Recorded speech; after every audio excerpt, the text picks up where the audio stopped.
beaucoup. Wata Sambusi Poto. Poto Sambwe. Madrid Sambwe. Nana plaisir à Makasi. Nasenga héritier, merci. Merci vraiment. Garçon à mon poto danser, garçon. Garçon à mon poto le roi. Paradis quoi. Tane Wata Sambusi Poto. Waouh. Nelly. Bien, Madrid. Merci.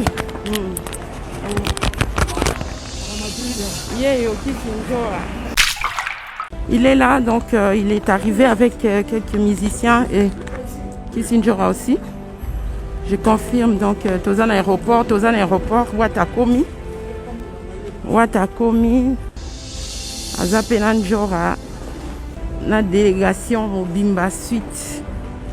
Donc voici, c'est Madrid qui accueille Héritier pour le grand événement de demain soir. Comment tu définis comme Kissinjora? Quelle est la valeur ajoutée la présence dans une accompagné? Il n'y a pas de valeur ajoutée. Kissinjora travaille, Kissinjora mérite de voyager. Moi, pour moi, c'est pas quelque chose de grand. Mais pour ceux-là qui aiment la musique, ils savent que Kissinjora a beaucoup donné. Il a beaucoup fait pour la promotion de la musique. Bon, je ne vois pas des artistes. Moi, je vois de la culture. Kissinjora, c'est quelqu'un qui a beaucoup fait pour la culture congolaise.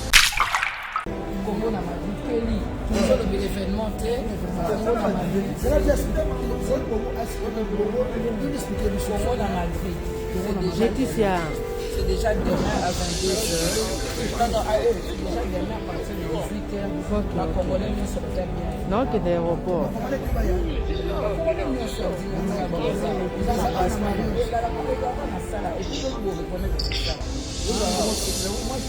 Arrête de Pia! Yokelanga eloko oyo. Restaurant business class VIP Bruxelles. Yeah! Restaurant business class VIP. Yeah! Ouais, zali na ba cuisine spécialisée na ndenge ya mukiete lokola. Cuisine spécialisée congolaise pe africaine. Awa soki okoti biloko tu ya mboka okoliango joli kitoko. O makayabu, kwanga, mbinzo, ndakala okoliango joli kitoko awa bilubutu elamba maka awa. Bongo biloko ya kotumba lokola soso, ntaba, mbisi awe tumba maka joli kitoko na niveau ya kosakana te olie ozamo bimba. Na restaurant business class VIP na Bruxelles bazali pe na mobange na salle oyo ba organizaka ba activité ya ndenge na ndenge lokola ba soirée, ba anniversaire, mariage, conférence, pe ba activité mosusu ekoki kosalema awa. Oso tuna ngai soki ezali wapi? Restaurant business class VIP na Bruxelles ezwami na adresse oyo 39 boulevard Jubilé Bruxelles 1080 métro Riboucourt l'une 2 P6 30 51 arrêt Jubilé. Awa na restaurant business class VIP na Bruxelles yango nde nzambe ya babilubu o etali ba congolais pe ba africain. C'est naturel. Gardez bandi na yo toujours.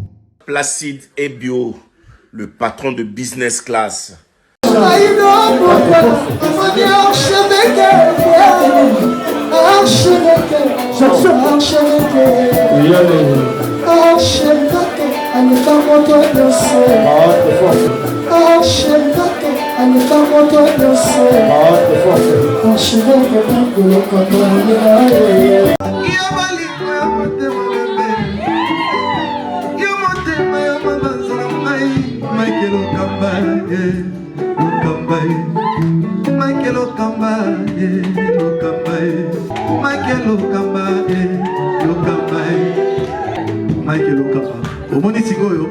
L'artiste, c'est l'improvisation. La honoré dans l'émission. Africa Elengi TV, votre chaîne, l'incontournable, la star des chaînes.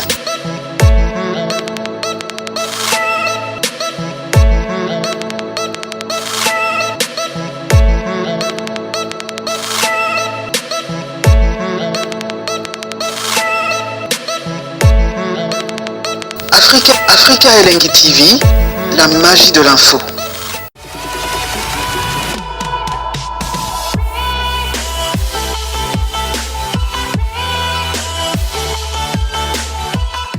L'ambassadeur du tourisme héritier wata moto na tembe akomi Yoana. Vous étiez arrivé longtemps? Oui. Depuis longtemps? Oui. Oh. On a depuis Depuis quelle heure? 8h, vers 8h40. Elle est arrivée, c'était déjà à 9h. 9h10, ouais.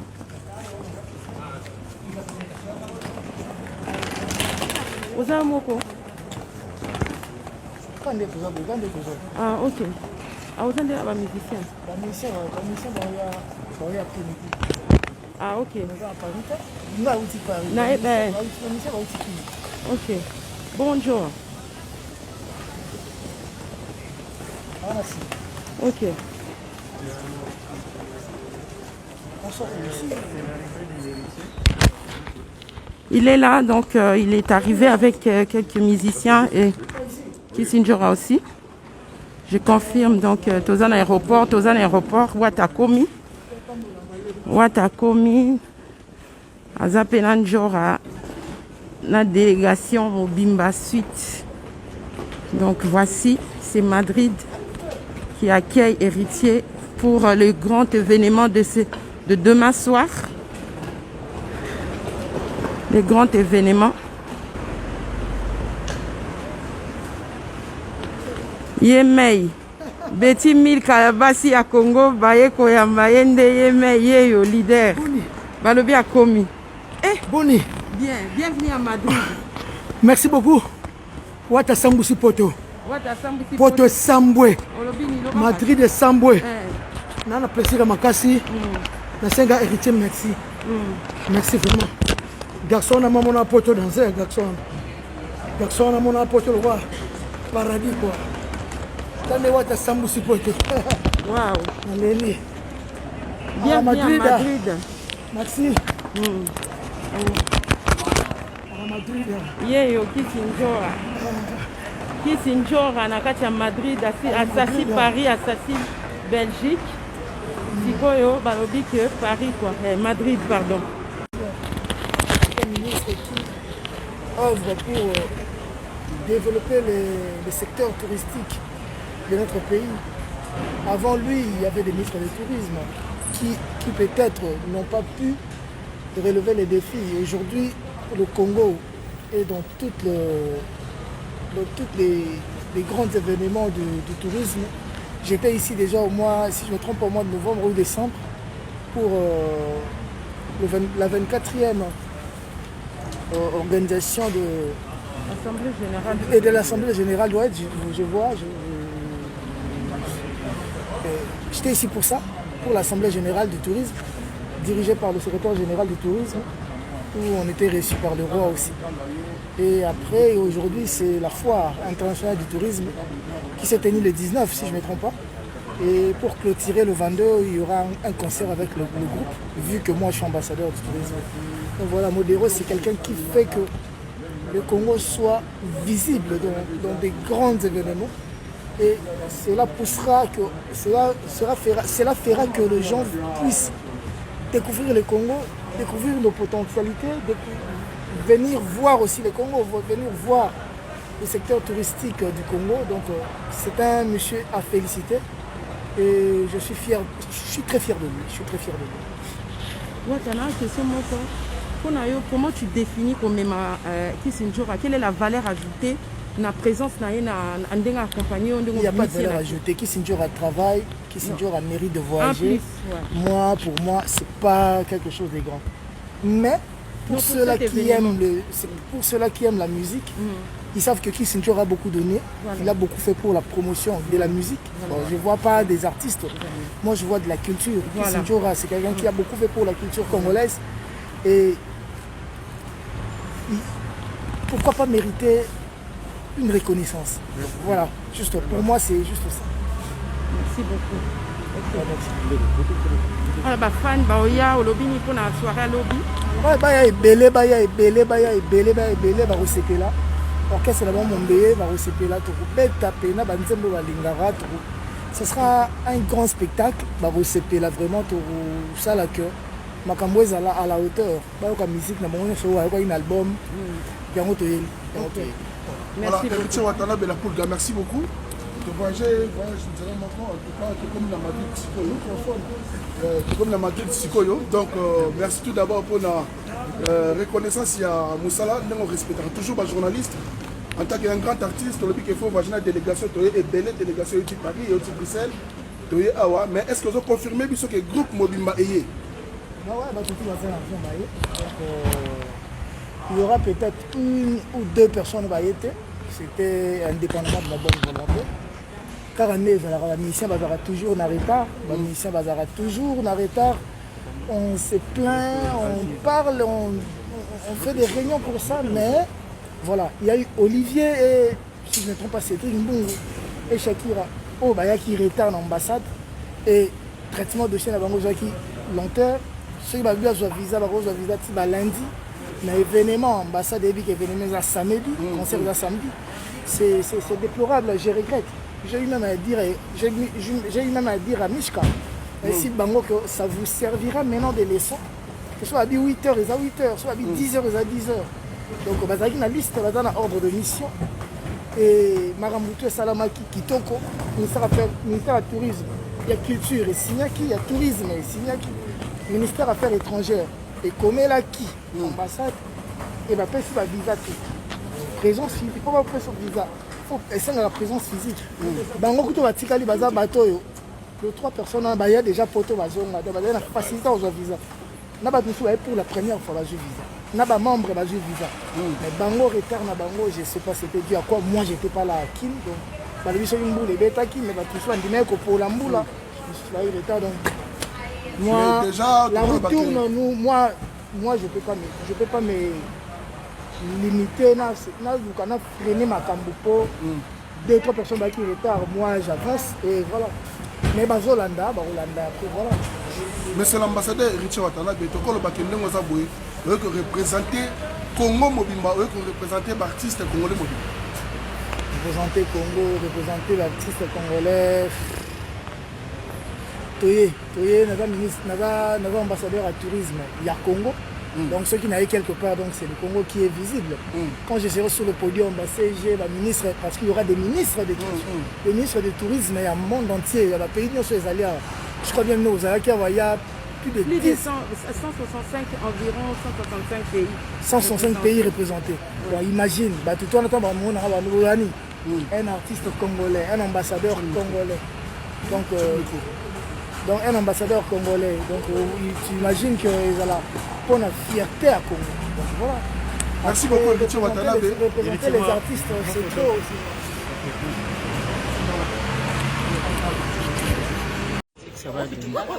Zela, Zéana.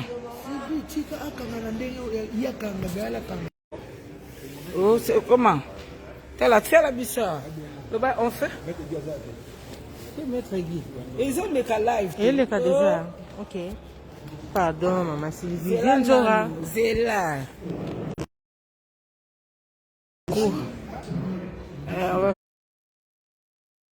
faire un gros bande d'introduction. Voilà. Qui c'est Zora? Tout le monde a besoin de voir là-bas. Écoutez, à Madrid. Écoutez, à Madrid, ma copine. Sylvie Bongo.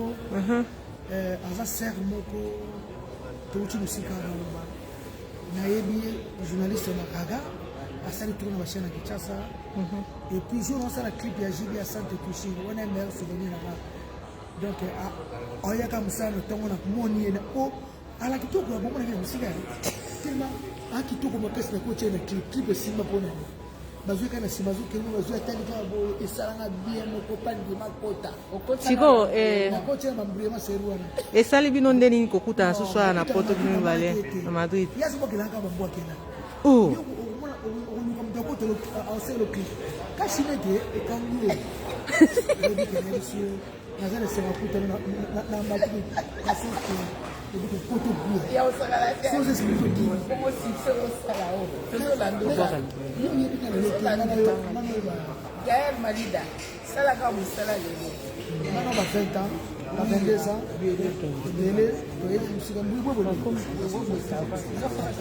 Mais le temps va bien libanda.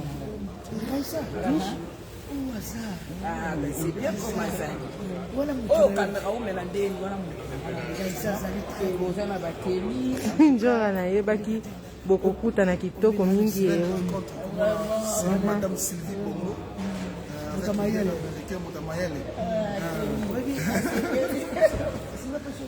Ah, ok. Non. C'est là où on peut pas bien jouer, c'est là.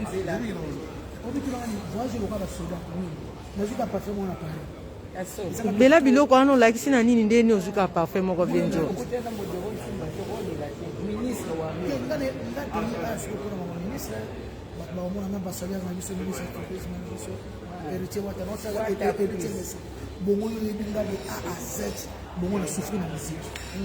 vraiment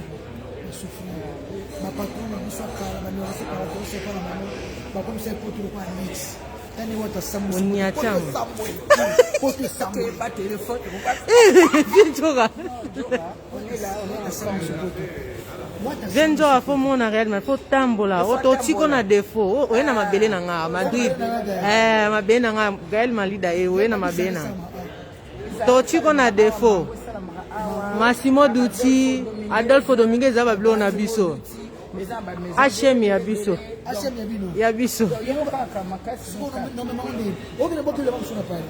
Oboki poni faucha na agence kita. Iza no ba karto ba. Oui. Scanta. I love you. La secret makasi. Non, mais écoute. Moi madame. Oh, voilà la photo. Donc, photo na photo.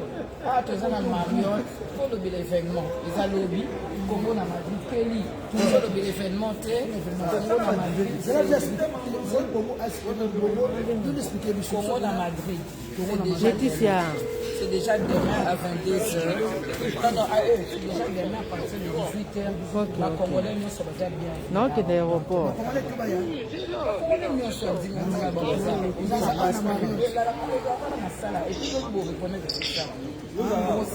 je suis à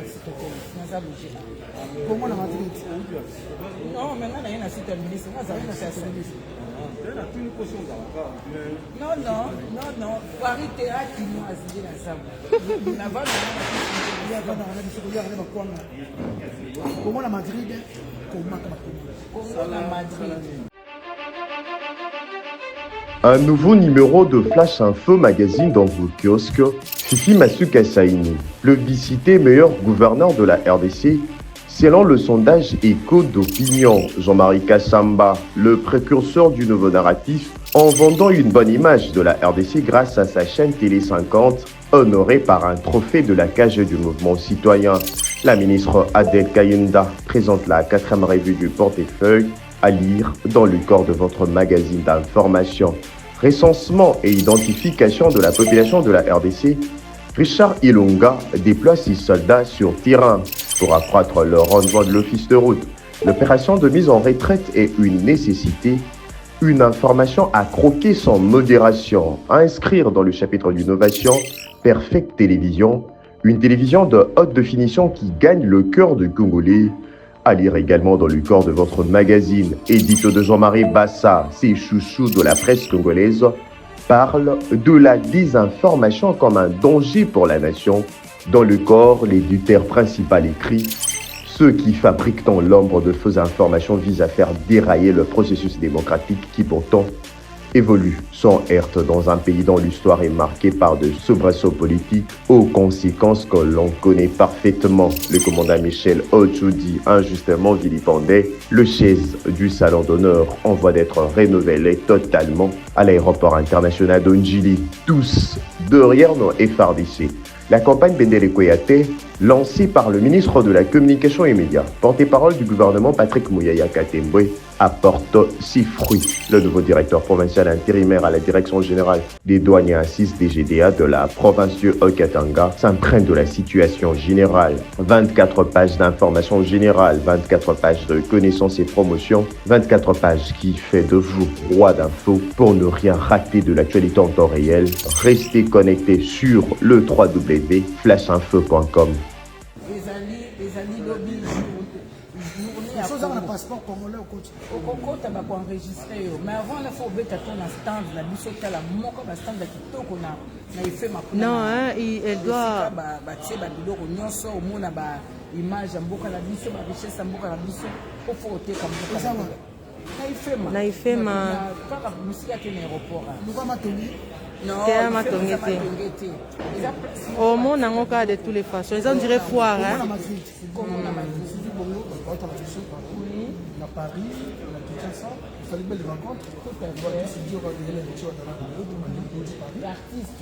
Donc, maintenant, nous expliquer biso penda objectif ya voyage na biso ndenge toza awa toye awa kosala nini tina nini ba musicien ba yeli awa tina nini bino boye délégation de son Congo et awa ba feza kali ba baso bazali awa expliquer biso na nous ça va pour ça il te information Gaël c'est mieux sinon je dois partir pardon vraiment je suis désolé non qu'il y a aéroport désolé parce que vous avez filmé na à Ginete hein moi-même je vais faire ça hein. Ah, viens filmer bien. Viens filmer bien, viens Ah, viens filmer bien. Viens filmer bongo. Viens filmer monsieur. Viens filmer bien. Viens donc je réponds. Donc toza awa na kati ya Madrid, en Espagne tozo compta siko ko c'est une belle rencontre avec Sylvie Bongo.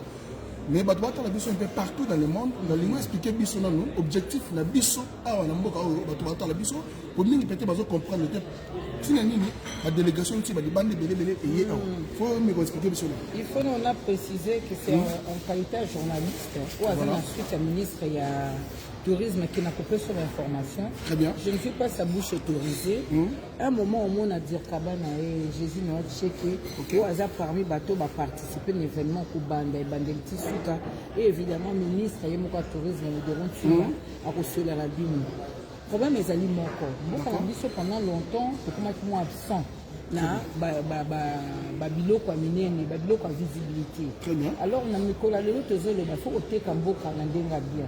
Ba tususu tombo abetela ba solaire DC ba mona mboka ka ya viol, mboka ya bitumba, mboka mambo dele. Mais il faut la kisa que à part biloko nyonso ya mabe za négatif qui ça mboka, il y a aussi des choses positives, des bonnes choses à voir qui oh ils ont na kata mboka na biso.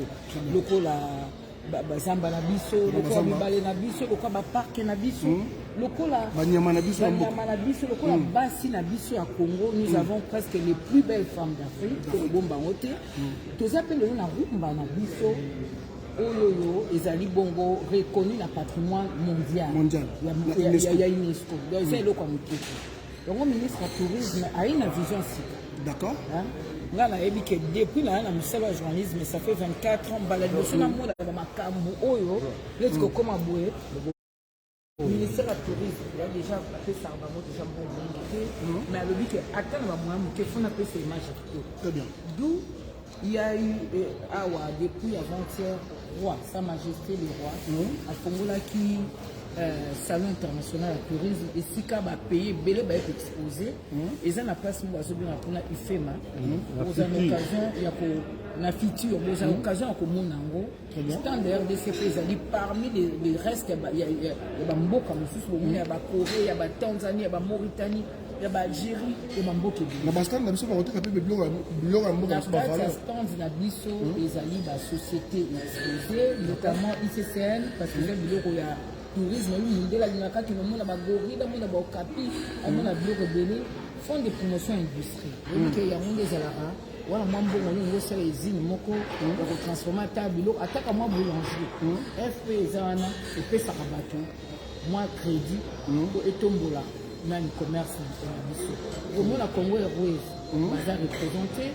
au mona ONT fils ça baza représenté bato baye bastructure eza ebele oyo ekotalisa elongi ya mboka sous l'impulsion ministre Modéron Nsimba. Mais na kati wana eza na journée moko réservée pour la RDC nde moni événement osalama awa journée de la RDC à Madrid oyo tobenga Congo na Madrid oyo komona ke maman ambassadeur na baresponsable ONT bato nyonso basali tuke biloko tolaka na Kinshasa fumbwa mbwengi nkovi pondu makaya bumbika mbinzo ekozala wana makonzi ebele ya bamboka mosusu bakoya dans baport diplomatique bakoya bato ndenge na ndenge bakoya bakotanda biloko wana mpo bamona biloko ya mboka na biso éventuellement mpe balia biloko Très bien. mais en plus oyemamba kolia ndenge ekendaka kaka il faut moi musique lelo oyo il y a un ambassadeur il y a tourisme un artiste qui a été reconnu comme ambassadeur à tourisme. C'est l'artiste Héritier Watanabe. D'accord. Il n'y a pas à discuter. Il est en train de faire son temps. Il est en train de marquer son époque. Par rapport à son âge, par rapport à tout ce qu'il fait, il y a peut-être un qui m'a ministre Bino. Il n'était pas protikalate.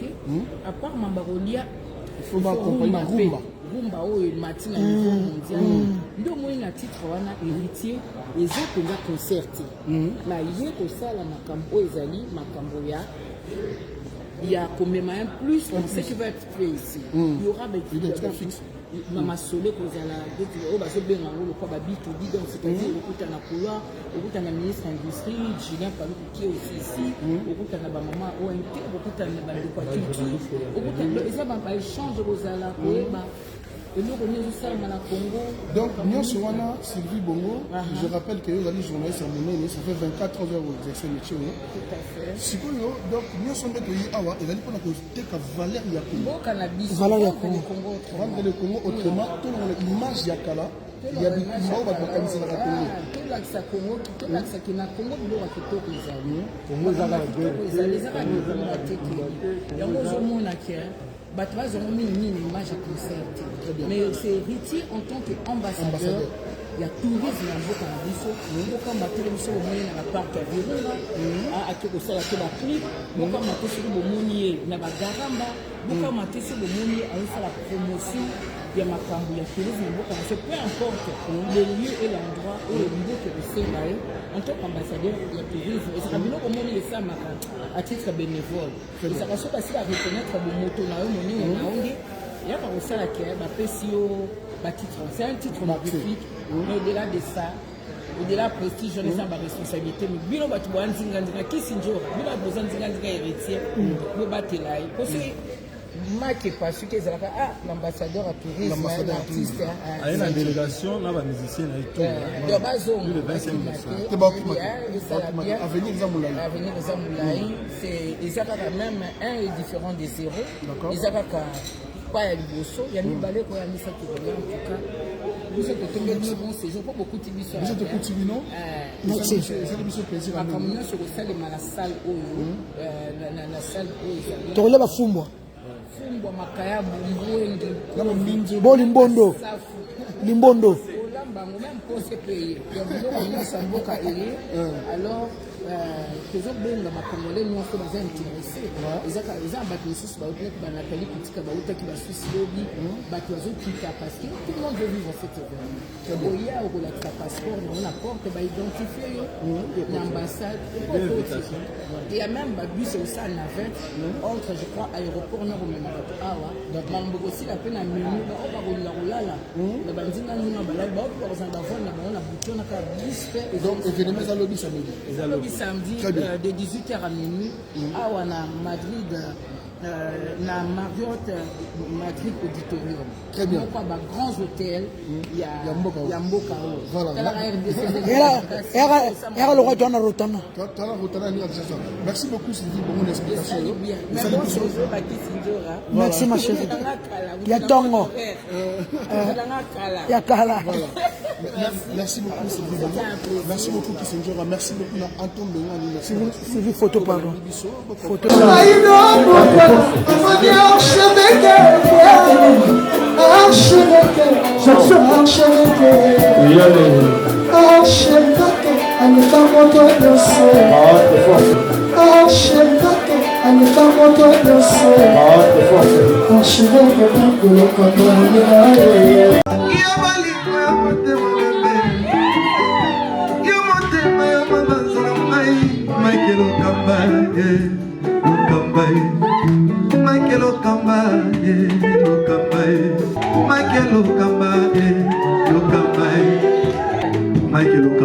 Au Monisikoyo, l'artiste, c'est l'improvisation. Na honoré yo, na émission na yo. Africa Elengi TV, votre chaîne, l'incontournable, la star des chaînes.